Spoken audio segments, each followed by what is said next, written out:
What's going on, guys? My name is Wade with Tech Daily. So let me ask, what do you think is the best-selling Samsung phone? I feel like a lot of people's default answer might be this, the latest flagship, the S23, but that's actually not the case. In fact, over the last few years, that's not been the case. And what's even more surprising is Samsung's regular S series phones don't even crack the top 10 list of the best-selling smartphones, or even the top 10 best-selling Android devices. And it doesn't matter where in the world you want to tabulate those lists or what time of the year you're using to count up the sales numbers. There hasn't been a single point in time that I found over the last few years that a regular Samsung S series phone was a top-selling device. The Ultras seem to make those lists from time to time, and Samsung's A-series phones, including both the budget devices like the A03 and A13 and the mid-tier phones like the A53, are consistently top sellers around the world. So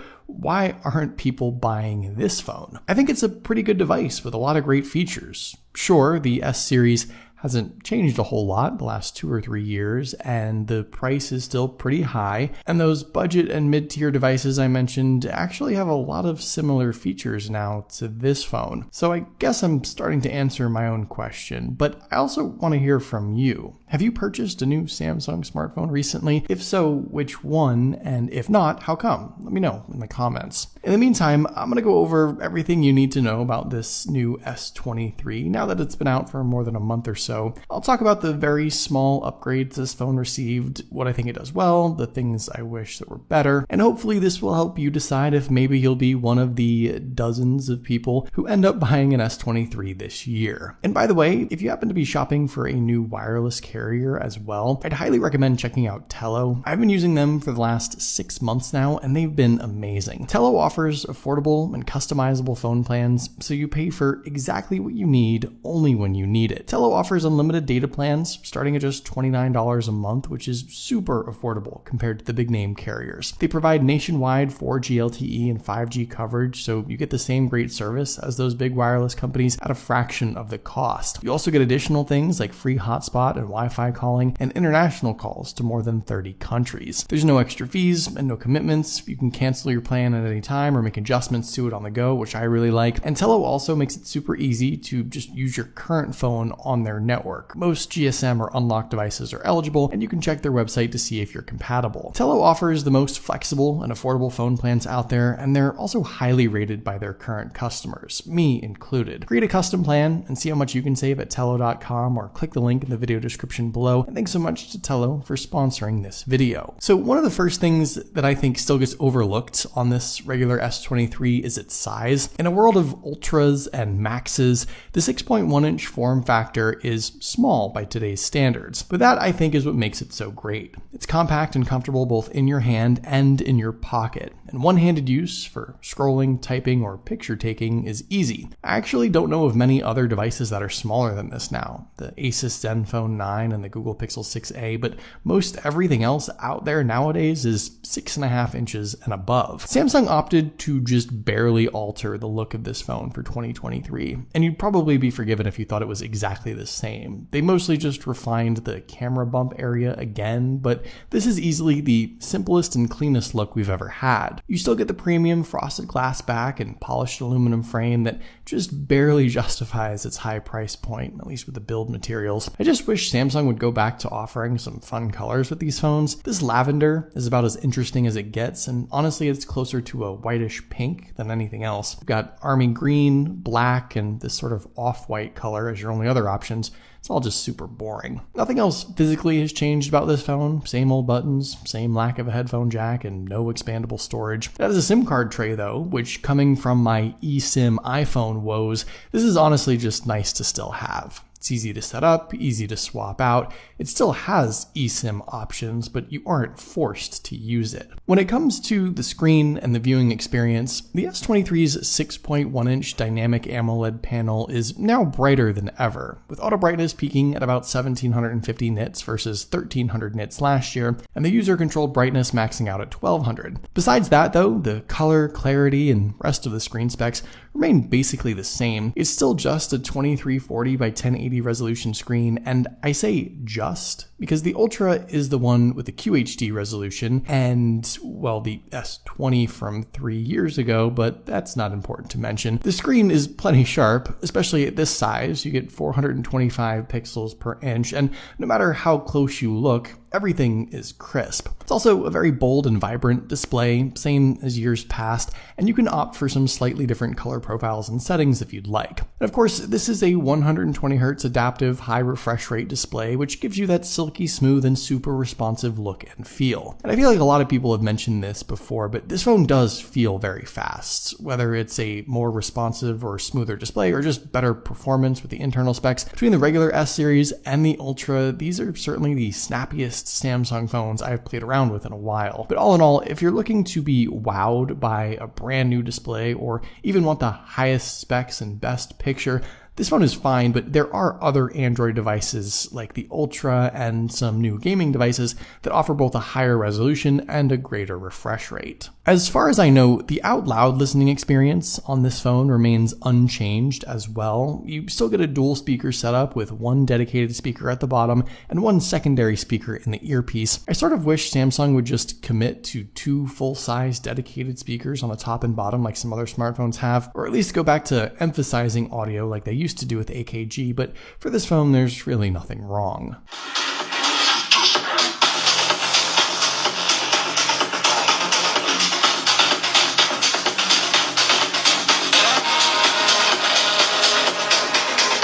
Okay, so let's talk specs and performance, and I have a few thoughts here. First off, like I mentioned a second ago, the S23 this year feels really fast. It's powered by the new Qualcomm Snapdragon 8 Gen 2 processor, and it seems to have been topped out at 8 gigs of RAM now for the last few release cycles, but that's been fine as well. And here are the current Geekbench 6 performance scores for you to compare. In real-world use, this phone has been phenomenal. It's very quick, very responsive, and very well optimized too.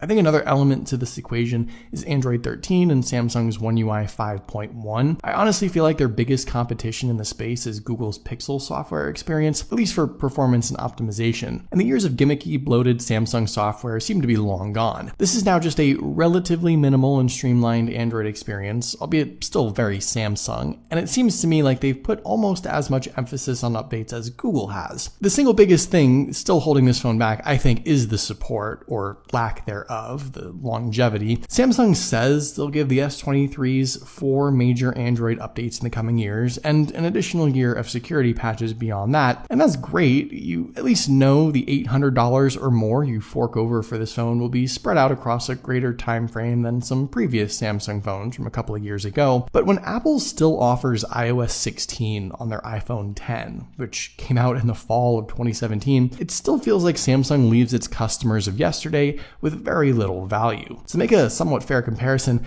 that would be the same as Samsung updating the S8 to Android 13. People are upgrading their phones nowadays less and less frequently, and it's not uncommon to see someone have a 3 or 4 or 5-year-old smartphone now. These devices obviously haven't changed much recently anyway, and if the apps still work, that's all most people need. But Samsung seems to still be content on either forcing people to upgrade after a certain point, or simply just ignoring customers who have an older device. And that, I think, is one of the bigger reasons right now that Samsung is struggling to keep its customer base with these S-series phones, and probably one of the reasons why this phone has stopped selling so well. It's much easier nowadays to just get a new $300 or $400 A-series phone every couple of years with a similar software support timeline than forking over $800 or $900 on this when it doesn't get updates for much longer of a time frame. By the way, jumping back to the topic of optimization, while Samsung didn't really change the battery size on the S23,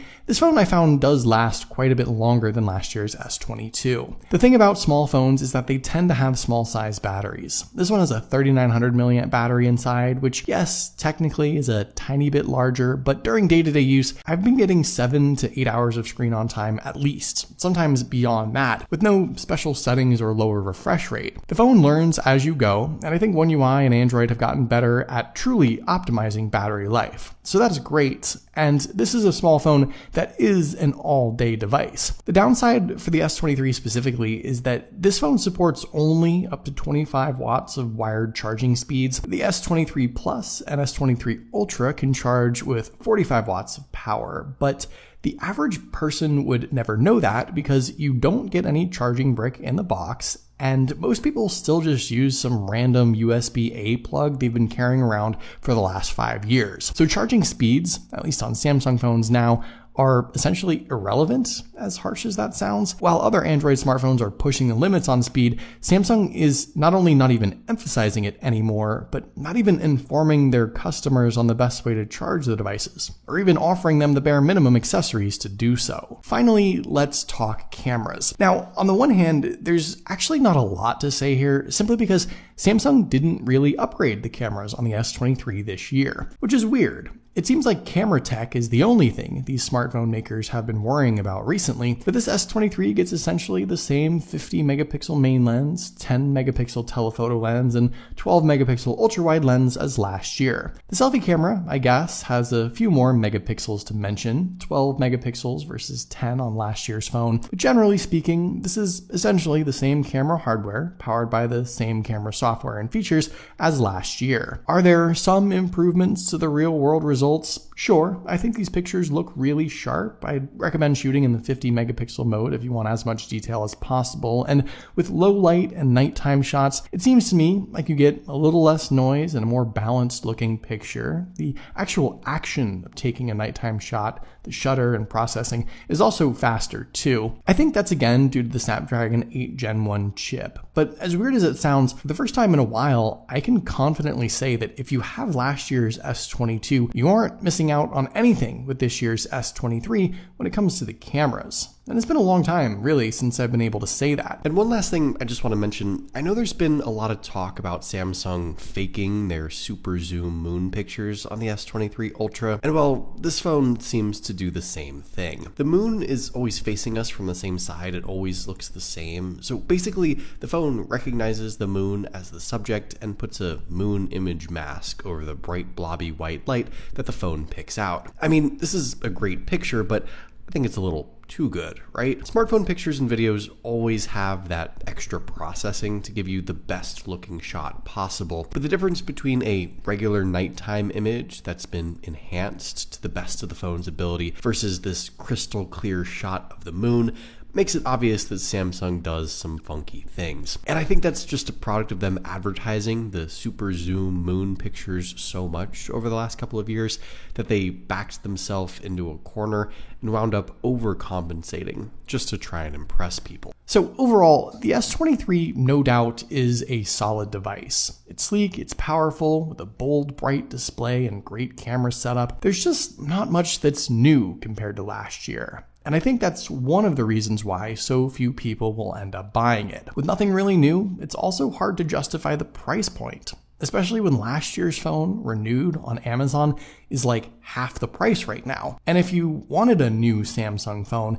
you could just get an A34 or A54 instead. Those were just announced, and you'll get the same number of Android updates anyway. And you could get 2 or 3 A-series phones over the next few years for the price of one S-series phone. All in all, I guess there are plenty of reasons why this phone isn't going to be a bestseller again this year, but what do you guys think? Am I being too harsh? Let me know in the comments down below. Love to hear your thoughts, of course. But hopefully you guys did enjoy this video. Be sure to follow Tech Daily on Twitter and subscribe to the Tech Daily YouTube channel if you haven't already, and I'll see you guys later.